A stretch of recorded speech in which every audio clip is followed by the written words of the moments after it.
ইন্নাল হামদুলিল্লাহি ওয়াসসালাতু ওয়াসসালামু আলা রাসূলিল্লাহি আম্মা বাদ। আজকে আমরা এই ভিডিওতে আলোচনা করব স্বপ্নে মাথা কামাতে দেখলে কি হয়। আলোচনা বুঝতে সাথেই থাকবেন। যারা এখনো চ্যানেলটি সাবস্ক্রাইব করেননি, ভেরিফাই চ্যানেলের ডেসক্রিপশন বক্সে ক্লিক করলে পেজ এবং আইডি আসবে। এটা ছাড়া আলাদা অন্য কোনো পেজ নেই, আইডি নেই, ইমো নেই, হোয়াটসঅ্যাপ নেই, টিকটক নেই। সাবধান, নাম ছবি দেখে বিভ্রান্ত হওয়া যাবে না। প্রত্যেক ভিডিওতে কিন্তু আলাদা আমি সাবধান করি, সতর্ক করি।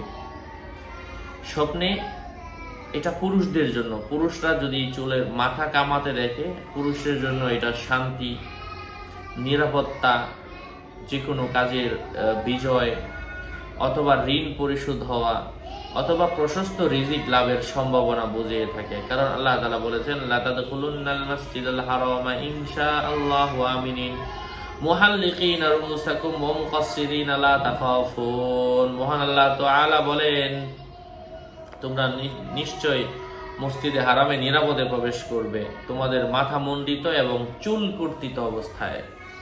তোমরা কাউকে ভয় করবে না। হজ ছাড়া অন্য সময়েও এই স্বপ্ন দেখলে অনুরূপ ফল পাবে। সূরা আল ফাতাহ আয়াত নাম্বার 27।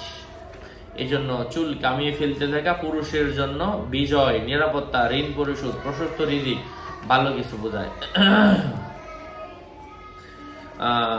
নিজের মাথা সে নিজে কামাতে দেখলো না, এটার অর্থ হচ্ছে কখনো কখনো শত্রুদের উপর বিজয়ী হওয়ার সম্ভাবনা রয়েছে।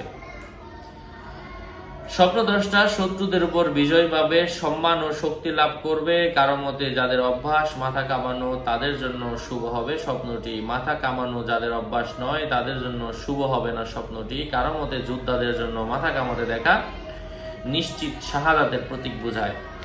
আশা করছি বুঝতে পেরেছেন। আরো আপডেট পেতে সাথেই থাকবেন। আপনাদের মঙ্গল এবং দীর্ঘায়ু কামনা করে এখানেই শেষ করছি। দেখা হবে অন্য কোনো ভিডিওতে। আসসালামু আলাইকুম ওয়া রাহমাতুল্লাহি ওয়া বারাকাতুহু।